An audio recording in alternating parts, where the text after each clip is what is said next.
자, 이번 시간에는 88페이지죠. 표현들입니다.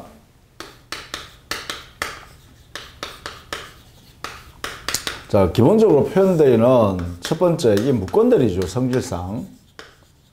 대리권이 없는 대리입니다. 이게.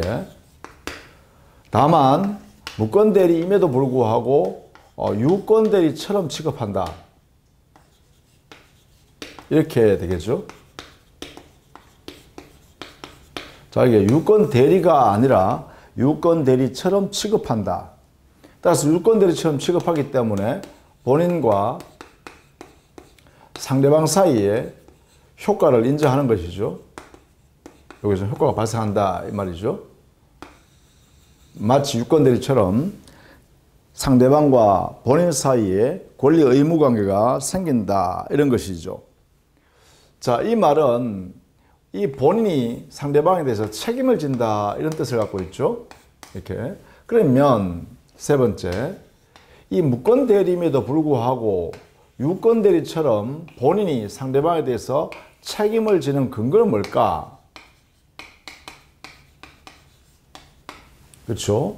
무권대리 같으면 우리는 원칙적으로 본인이 책임을 지지 않는다. 즉 본인의 재산권이 상대방한테 넘어가지 않는다 이렇게 해야 되죠.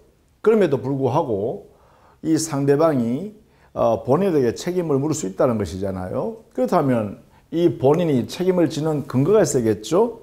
그게 우리 교재에도 88페이지에 제일 하단에 책임의 근거이 났죠. 이것은 결국은 이 대리권이 없음에도 불구하고 마치 대리권이 있는 외관을 만들어내는데 본인이 뭔가 기여한 것, 즉 본인이 책임질 만한 사유가 있다는 것입니다. 이 외형, 무권대리임에도 불구하고 대리권이 있는 유권대리처럼 보이게 하는 것, 이걸 외관이라고 합니다. 외형이요. 이 외관에 관하여 이게 본인의 귀책 사유가 있다 이 말이죠. 이 부분에 본인의 귀책 사유가 있다. 그래서 이 본인이 책임을 지게 된다. 이런 이야기입니다. 이것을 우리는 일명 권리 외관의 법리라고 하죠. 이러한 원리요. 즉 대리권이 없음에도 불구하고 마치 밖에서 볼 때는 대리권이 있는 것 같은 그러한 외형이 존재하게 되고 그 외관을 믿고 거래한 사람에 대해서는 그의 외관을 만들어내는데 본인이 책임질 만한 사유가 있었으니 책임을 져라. 상대방. 즉 신뢰한 사람한테 책임을 져라. 이걸 권리 외관의 법리라고 그래요. 이게 독일에서 발생한 원리입니다. 영미법에서는요, 자기 말한 것에 반대되는 행위를 하면 안 된다는 금반은 원리가 있어요. 이 금반은 원리에 여기에 근거하여 본인이 그 외형, 외관을 만들어내는 데 대한 책임을 본인이 진다 이렇게 되는 것이죠. 그 금반은 원리라고 그래요. 여기에 근거해서 이것은 영미법에 근거하는 것이죠. 이런 논리에 근거해서 이루어진다. 이걸 우리 민법상 크게 표현하면 신의 성실의 원칙에 근거하여 본인이 책임진다 이렇게 해요.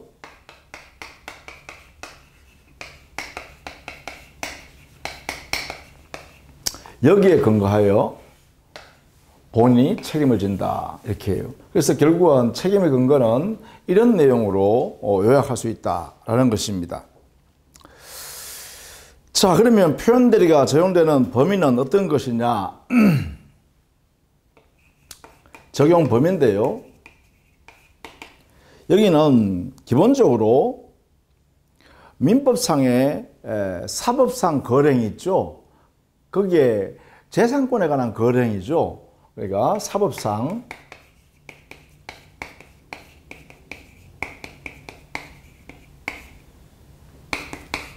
재산 거래행위요.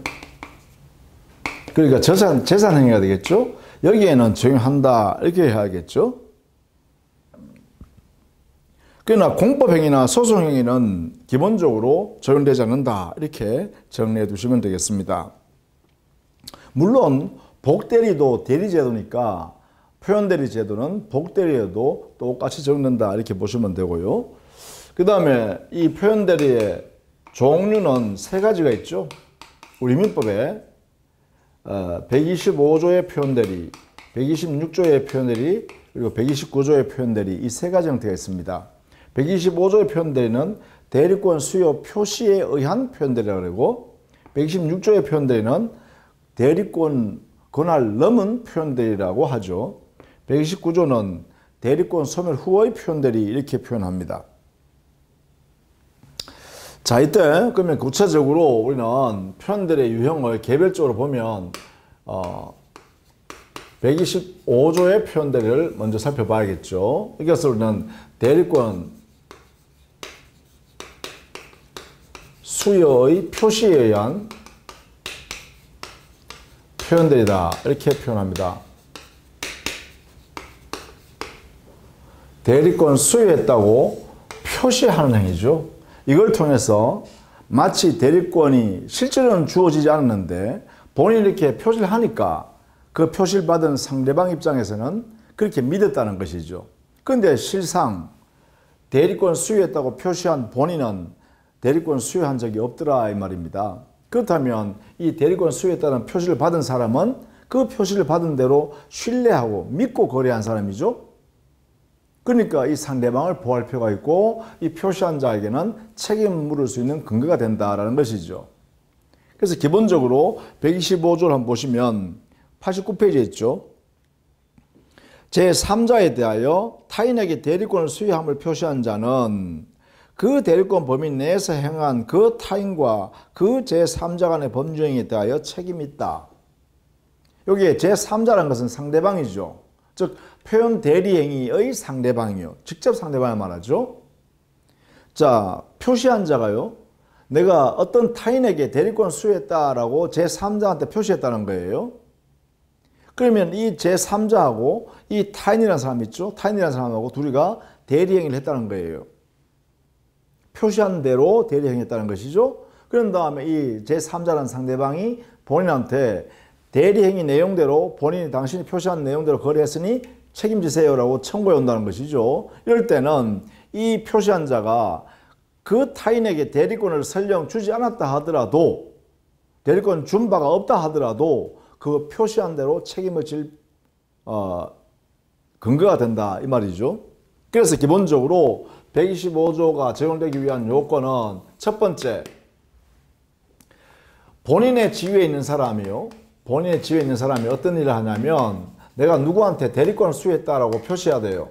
수여의 표시행위가 있어야 돼요.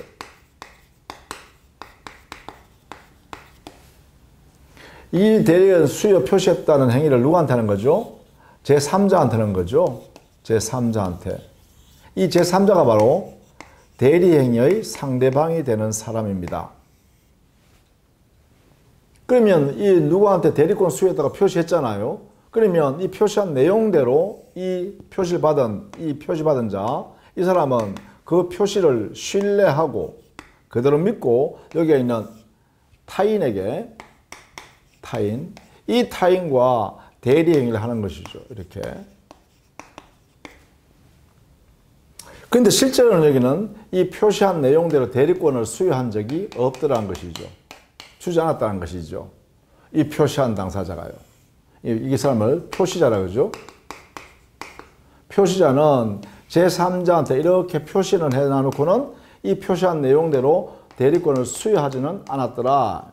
그럼 여기는 무권대리죠. 대리권이 없는 상태죠. 그런데 이 타인은 여기에 표시받은 제3자에게 표시됐을 때 그 타인 있죠. 그 타인과 대리행위를 이렇게 했다면 이 제3자는 이 신뢰한 내용대로 표시한 사람에 대해서 이 대리행위 내용대로 책임을 져라. 책임을 주장하는 것이 가능하다. 이 말이죠. 이게 바로 125조예요. 그래서 첫 번째 대리권 수여 표시 행위가 있어야 되고 두 번째 표시된 대리권은 수여하지 않았는데 수여하지 않았어요. 자, 그런데 이 대리권 내용대로 대리행위를 하는 거죠.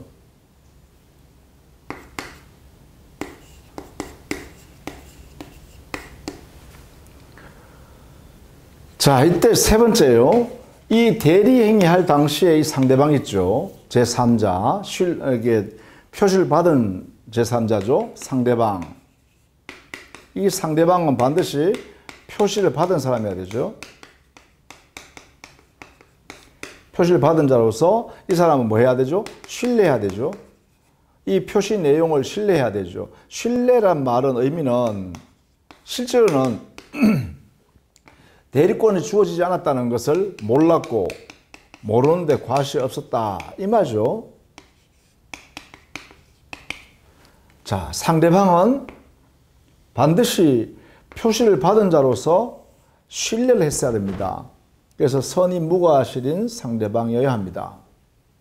자, 이런 세 가지 요건을 갖추면 이 상대방은 여기에 있는 표시한 사람한테 책임을 주장할 수 있다 이런 얘기고, 이때 우리는 꼭 알아둬야 될 것, 표현 대리에서 공통입니다. 첫 번째, 상대방만이 표현 대리를 주장할 수 있죠. 상대방만 주장할 수 있어요. 본인이 표현 대리 내가 책임을 지겠다라고 해서는 표현 대리가 성립하지 않아요. 반드시 상대방이, 여기 있는 제3자 있죠? 이 상대방이 본인에 대해서, 표시한 자에 대해서 이렇게 주장을 하게 되면, 야, 책임지세요 라고 주장하게 되면 그때 표현 대리가 인정된다는 것이다. 그래서 상대방만이 주장할 수 있다. 이때 두 번째, 이 상대방은 반드시 모두 선의이고 무과실 상태에서 대리행위가 이루어져야 됩니다. 이 행위 당시에 이 상대방은 그대로 믿고 해야 되죠. 공통입니다. 표현 대리에서 상대방의 요건의 공통은 선의이고 무과실이다. 여기에 대리권이 없다는 사실을 몰랐고 모르는데 과실이 없는 상태에서 상대방이 그 표현 대리 행위의 상대방이 되어야 한다. 선의 무과실이어야 됩니다. 반드시. 이렇게요. 자, 이 두 가지는 반드시 표현 대리의 공통사항입니다. 이렇게. 자, 이런 요건을 갖추게 되는데 우리는 여기서요, 개념적으로 보면 대리권 수여한다라는 요 개념은 수권행위죠. 개념적으로 그죠? 대리권을 수여했다라는 것은 수권행위 했다는 뜻이잖아요. 그러면 수권행위가 있는 그러한 내용의 조건 하에서만 125조가 적용될 수 있기 때문에 125조 대리권 수여 표시에 의한 표현 대리는 임의 대리에만 적용합니다. 이게 통설이고 판례죠. 임의 대리에만 적용한다. 이유는 왜 그러냐? 바로 이 요건 때문에 그래요. 대리권 수여를 표시했다. 그죠? 대리권 수여했다고 표시해야 되잖아요. 그러면 대리권 수여했다는 것은 수권행위 했다는 사실을 표시하는 것이고, 수권행위를 통해서 대리권이 발생할 수 있는 영역에서만 이 125조가 적용될 수 있다. 이렇게 되겠죠. 따라서 125조 대리권 수요 표시한 표현 대리는 임의 대리에만 적용된다. 이렇게 해석해야 됩니다. 통설이고 판례입니다. 두 번째, 여기에 표시행위 있죠? 이 표시행위는, 이 표시행위요. 이거는 의사표시가 아니에요. 법률행위가 아니다 이 말입니다. 왜냐하면 대리권을 수여했다는 사실을 제3자인 이 상대방이 될 사람한테 통지하는 거잖아요. 그러면 사실을 통지하는 것은 뭐라 그러냐? 관념의 통지라고 그러죠. 관념의 통지로서 준 법률행위에 해당됩니다. 자, 이것도 조심해야겠죠. 여기에 대리권 수여의 표시행위는 의사표시가 아니라 법률행위가 될 수가 없고 관념의 통지로서 준 법률행위에 해당되고, 이때 표시의 방법에, 즉 통지의 방법에는 무제한입니다. 표시하는 방법은 무제한이다. 그 말은 여기에 표시자가 스스로 직접 표시할 수도 있지만 자기가 대리권 수여하지 않았음에도 불구하고 이 타인이 내가 대리권 수여받았다라고 하면서 제3자와 거래하는 그러한 상태에서 옆에서 이 당 본인의 지위에 있는 사람이 가만히 묵인하고 있는 것, 자기 대리인이라고 말하는 것을 대리권 주지도 않는데 그렇게 말하는 것을 묵인하고 있는 그 자체도 뭐냐, 바로 이게 이 타인의 행위를 통해서 대리권 수여 표시하는 행위다 이렇게 보는 거죠. 그것도 대리권 수여 표시해야 됩니다. 그래서 이 대리권 수여 표시하는 방법에는 제한이 없습니다. 이렇게 정리해 두시면 되겠죠. 자, 이런 정도로 우리가 125조를 이해해 두시고, 이때 이 상대방의 선임무과실 이거 입증 책임은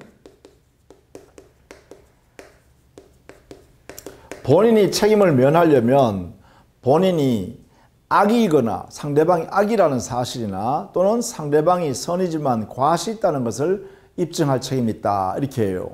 그렇게 입증함으로써 그 본인은 책임을 면할 수 있다 이렇게 하죠. 따라서 상대방의 선의 무과실에 대한 입증 책임은 본인이 집니다. 본인 스스로 책임을 면하기 위해서 상대방의 악의를 입증하거나 상대방의 과실이 있음을 입증해서 책임을 면할 수 있다. 이렇게 정리해 두시기 바랍니다. 자, 이것이 125조 표현대리가 됩니다. 자, 우리 교재는 90페이지에 그런 내용이 있죠. 그 내용에서 동그라미 1번에요. 대리권 수여의 표시행위 이 부분을 잘 정리해 두셔야겠습니다.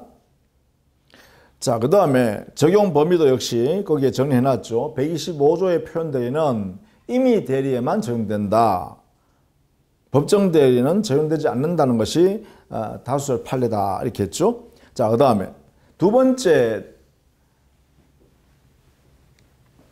표현대리는요, 126조의 표현대리죠. 이 126조 표현대리는 권한을 넘은 표현대리다 이렇게 하죠.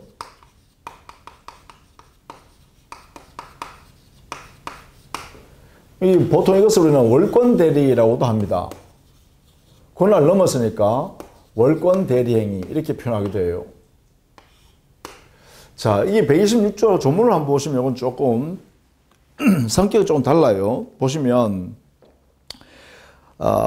90페이지죠. 제일 밑에 있습니다. 대리인이 그 권한 외의 법률행위를 한 경우 했죠. 그럼 여기는 일단 대리인이라는 사람을 지칭했으니까 대리권이 있는 대리인이 일정한 행위를 했을 때만 126조 문제가 발생할 수 있다라는 것이죠. 그래서 대리인이 자기가 가지고 있는 권한을 넘는 행위를 한 경우에 이런 뜻이죠. 경우에 제3자가, 즉 이 제3자도 역시 뭐예요?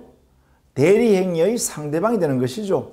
대리행위의 직접 상대방을 말한다 이렇게 하시면 되겠죠. 이때 제3자가 그 권한이 있다고 믿을 만한 정당한 이유가 있는 때에는 본인은 그 행위에 대하여 책임이 있다 이랬죠. 역시 본인은 월권행위 내용대로 책임을 진다 이런 이야기다. 그죠? 자, 그러면 여기 보시죠. 여기는 126조를 적용하기 위해서는 첫 번째, 기본적으로 대리권을 가지고 있는 대리인이어야 합니다. 이것이 존재해야 됩니다. 그렇죠? 대리인이 했기 때문에 기본적으로 대리권을 가지고 있는 상태에서 해야 됩니다. 그 다음 두 번째, 이 기본적 대리권의 범위 외의 행위라 했으니까 이 기본적 대리권과 비교했을 때 월권 대리행위를 해야 되죠. 권한을 넘는 대리행위를 해야 됩니다. 대리행위의 내용이요, 월권 대리행위 한다. 즉 기본적 대리권을 범위를 넘는 것, 이 권한을 범위 밖의 행위다 이런 뜻이죠. 그 다음에 세 번째, 이제 이 행위 당시에 보니까 상대방 제3자 돼 있죠. 제3자는 이것은 직접 상대방입니다. 이 대리행위에서 이루어지는 거래행위를 하게 된 직접 상대방을 말합니다. 이 직접 상대방이 어떻게 되냐? 이 월권, 권한 넘는 행위 있죠. 월권 행위, 요 월권 대리행위를 할 수 있는 요 권한, 월권, 이 큰 권한이 있다, 대리권이 있다고 믿을 만한 정당한 이유가 있어야 되죠. 이래 되죠. 자, 이 권한에 대해서 있다고 믿을 만한 정당한 이유가 있어야 합니다. 이 상대방에게요. 자, 이때 상대방은 모든 제3자가 아니고요. 모든 제3자가 아니라 요 대리 행위를 한 직접 상대방만을 말한다는 꼭 알아두셔야 됩니다. 항상. 자, 그럼 여기서 정리를 조금 해보면 기본 대리권에서는 아무런 대리권에 제한이 없습니다. 따라서 이 대리권의 종류는 불문하죠. 예컨대 사법상 대리권이든 공법상 대리권이든 제한이 없습니다. 또 임의 대리권이든 법정 대리권이든 이것도 제한이 없습니다. 더 나아가서 표현 대리권까지도 여기에 포함한다는 것이 판례죠. 여기도 포함된다 이렇게 하고 있죠. 표현 대리권을 이 안에 포함시킨다는 말은 여기에 표현 대리권은 125조의 대리권이 있는 것 같이 보이는 대리권, 이걸 표현 대리권. 또 129조 대리권 소멸 후에 표현 대리했을 때 대리권을 소멸했음에도 불구하고 마치 대리권이 존재하고 있는 것 같이 보이는 그 대리권, 그걸 표현 대리권이라고 그러죠. 그러면 여기에 표현 대리권을 126조의 요건에서의 기본 대리권 안에 포함시킨다는 말은 125조와 126조, 129조와 126조 이 두 개의 요건이 이렇게 결합됐을 때 우리는 경합이라고 그래요. 경합됐을 때 이때 해결하는 방법은 126조를 적용한다라는 것이죠. 이렇게 해결하고 있다는 것입니다. 이 표현 대리권을 기본 대리권 안에 집어넣는다는 말은, 포함시킨다는 말은 바로 이 125조와 126조의 경합 문제나 129조와 126조의 경합 문제에서 해결하는 방법은 전부 126조로 해결하겠다라는 태도를 말합니다. 이게 판례 태도이기도 합니다. 이것도 조심해서 알아두셔야겠죠. 자, 기본 대리권에 관한 설명이었습니다. 기본 대리권. 그 다음에 기본 대리권과 월권 대리권, 권한을 넘는 대리권이 있죠. 이 기본 대리권과 월권 대리권 관계는 동종일 필요도 없고 유사할 필요도 없다. 동종 유사할 필요가 없다. 전혀 다른 종류여도 무방하다. 이종이어도 무방하다라는 걸 알아두셔야 됩니다. 여기에는 돈 빌려와서 저당권 설정하고 돈을 빌려와라 하는 대리권을 수여했는데 당에 그 부동산을 처분한 대리권을 행사해도 역시 월권 대리가 된다는 것이죠. 여기는 공법상 대리권을 수여했어요. 예컨대 법무사님한테 등기를 해달라고 대리권을 수여했는데 그 대리권을 받은 법무사님이 예컨대 당의 부동산을 처분하는 대리행위를 해버렸다. 이것도 역시 월권 대리가 된다는 것이죠. 공법상 대리권을 수여했는데 사법상 거래행위를 했는 경우에도 역시 월권 대리가 될 수가 있다 이 말입니다. 이런 면에서 보면 이 월권 대리의 이 권한은 기본 대리권과 동종 유사할 필요가 없다. 이걸 꼭 알아두셔야겠죠. 그래서 전혀 성질이 다른 대리행위가 있어도 역시 권한을 넘은 표현 대리가 성립할 수가 있다라는 것입니다. 이렇게 정리하시면 되겠죠.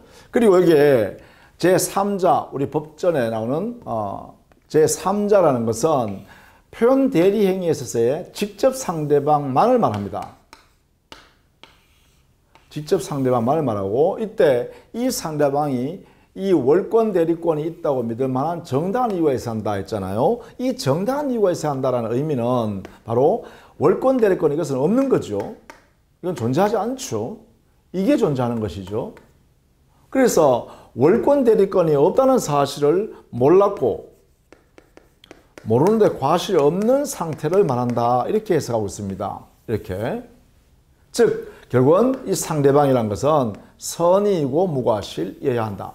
월권 대리권이 없다는 사실을 몰랐고 모르는데 과실이 없는 것을 정당한 이유를 말한다. 이렇게 했었겠죠. 이때 정당한 이유가 있는지 없는지 판단 시점은 월권 대리 행위 당시, 즉 법령이 할 때의 기준으로 하는 거죠. 행위 당시를 가지고 행위 당시의 존재 여부를 따진다. 판단 시점이죠. 그 당시에 이러한 요건을 갖추었느냐를 따진다. 이렇게 해석합니다. 자, 이게 직접 상대방에 관한 요건. 이렇게 되겠죠? 물론 이때 이 선임무과실이라는 이 행위 당시의 판단 기준은 입증을 누가 해야 되느냐. 이게 좀 문제가 되는데 여기에 대해서는 우리 판례 내용을 꼭 알아두셔야겠습니다. 이거는 숙지하셔야겠습니다. 이 직접 상대방의 정당한 이유의 존재 여부는 상대방 스스로가 입증해야 한다. 상대방의 책임이다 이 말이죠. 이 부분은 꼭 알아두셔야겠습니다. 이렇게. 자, 125조에서 상대방인 제3자가 선이고 무과실의 요건은 본인이 책임을 면하기 위해서 본인이 입증해야 된다 그랬어요. 그런데 126조 권한을 넘은 표현들이 오면 여기는 판례가 상대방 스스로가 정당한 이유 있음을 증명해서 본인이 책임져라 이렇게 할 수 있다는 것이죠. 자, 이 부분을 꼭 숙지해 두시기 바랍니다. 아주 중요하다 그죠? 이 부분 꼭 알아둔다. 그렇다면 여기에 하나 예를 든다면 이런 것도 있을 수 있죠. 우리 부부 사이 있죠. 부부 사이에는 민법 827조에 가면 일상가사에 관해서 서로 대리권을 가지고 있습니다.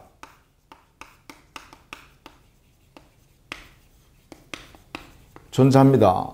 그렇다면 부부 사이에 일상가사의 범위를 넘는 행위를 대리해버리면 어떻게 되죠? 월권대리 되겠죠.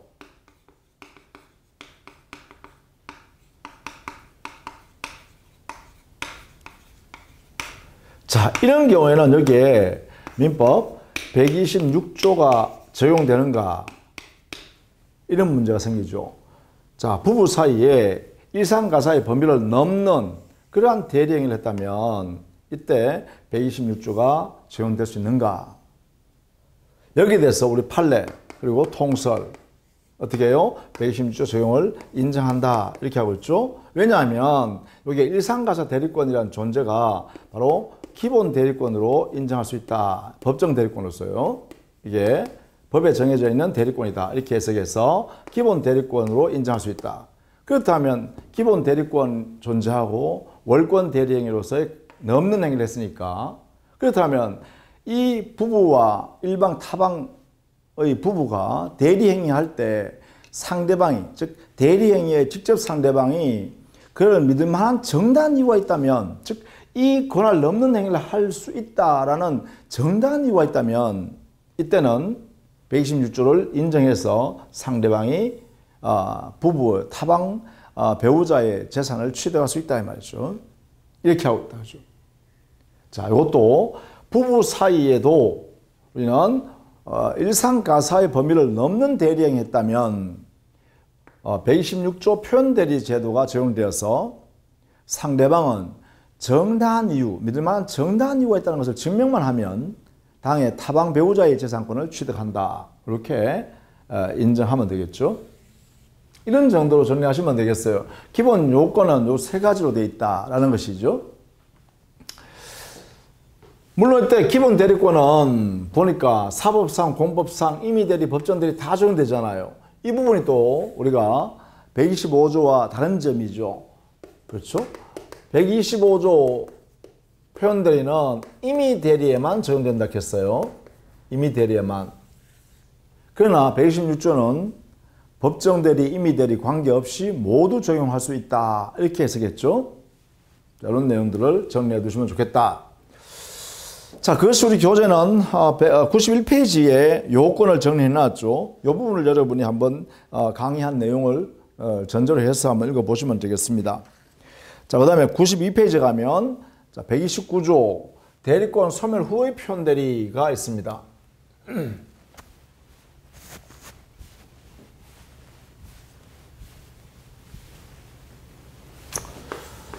129조 대리권 소멸 후의 표현대리.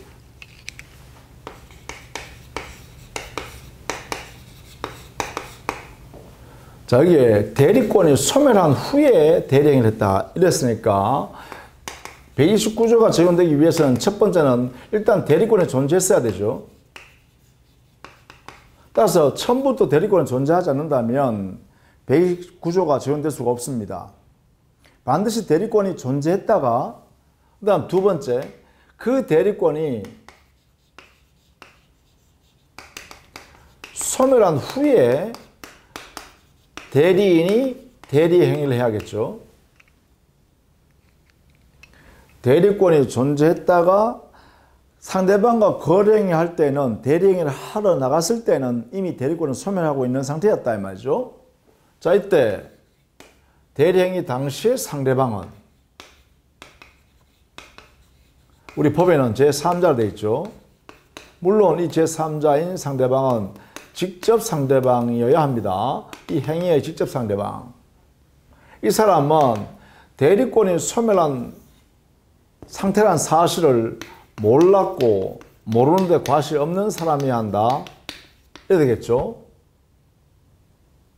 따라서 대리권이 없는 상태라는 사실을 몰랐고 모르는데 과실 없는 상대방일 때만 허용된다라는 것입니다. 자, 여기에 대리권에 존재했다가 소멸해야 된다 했어요. 존재했다가 소멸한다. 그럼 이 대리권에 존재하는 대리권이라는 것은 법정 대리든 임의 대리든 제한이 없죠. 다 허용되죠. 그 다음에 반드시 행위 당시에는 대리권이 소멸한 상태여야 합니다. 대리권 자체가 소멸했어야 합니다. 그리고 소멸된 대리권 범위 내에서 대리행위가 이루어져야겠죠.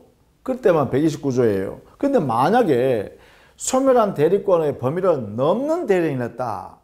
그러면 이때 바로 129조와 126조가 경합하는 것이죠. 이때는 129조로 오는 게 아니라 우리 판례가 126조를 적용한다 했죠. 이 부분이었습니다. 이 부분. 표현 대리권도 기본 대리권에 126조의 기본 대리권에 포함시켜서 129조와 126조 경합됐을 때는 126조로 우리 판례가 적용한다. 이렇게 했죠. 이 부분이 여기에 되는 것이죠.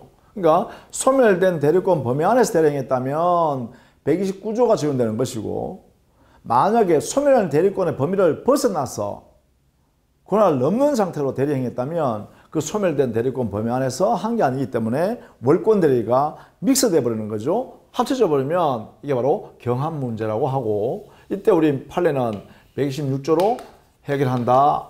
이렇게 한다. 그죠?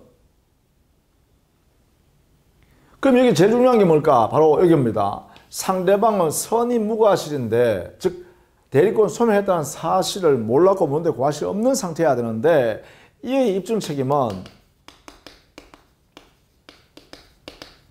여기는 본인이 책임을 면하려면 본인 스스로가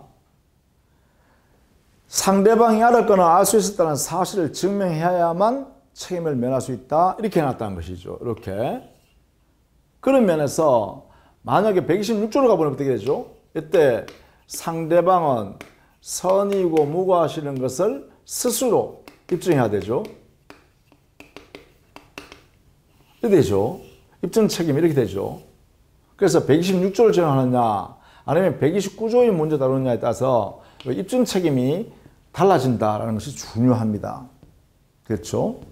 자, 이 부분도 함께 봐두시고, 이때는 당연히 상대방, 즉 표현 대리에서는 다시 한 번 더 정리하면 반드시 직접 상대방만이 표현 대리를 본인한테 책임을 주장할 수 있다. 직접 상대방만이.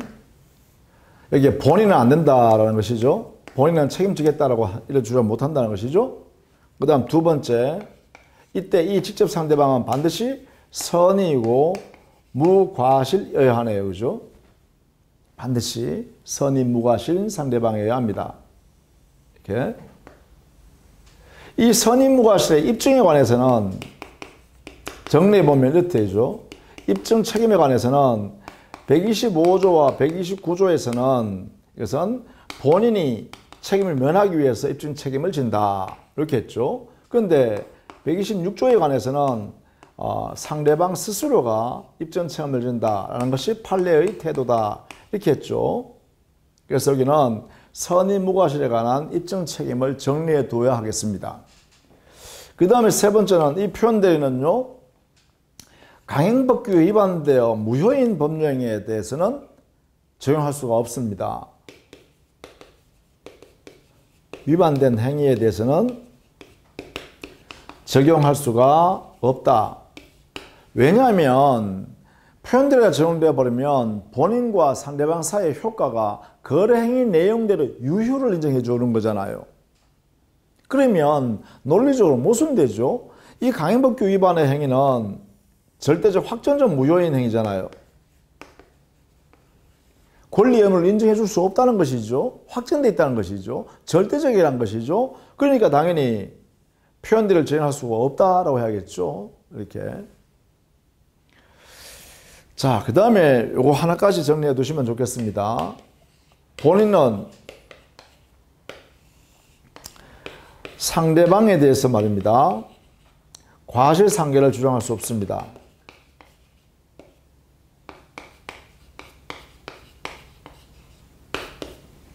과실상계라는 것은 나도 부주의했고 상대방도 부주의했기 때문에 나도 상대방한테 손해배상할 책임을 지고 있고 상대방도 나한테 손해배상 책임을 질 때 서로 과실을 상계해서 손해가 더 많이 난 사람이 상대방한테 손해배상을 청구할 수 있도록 하자.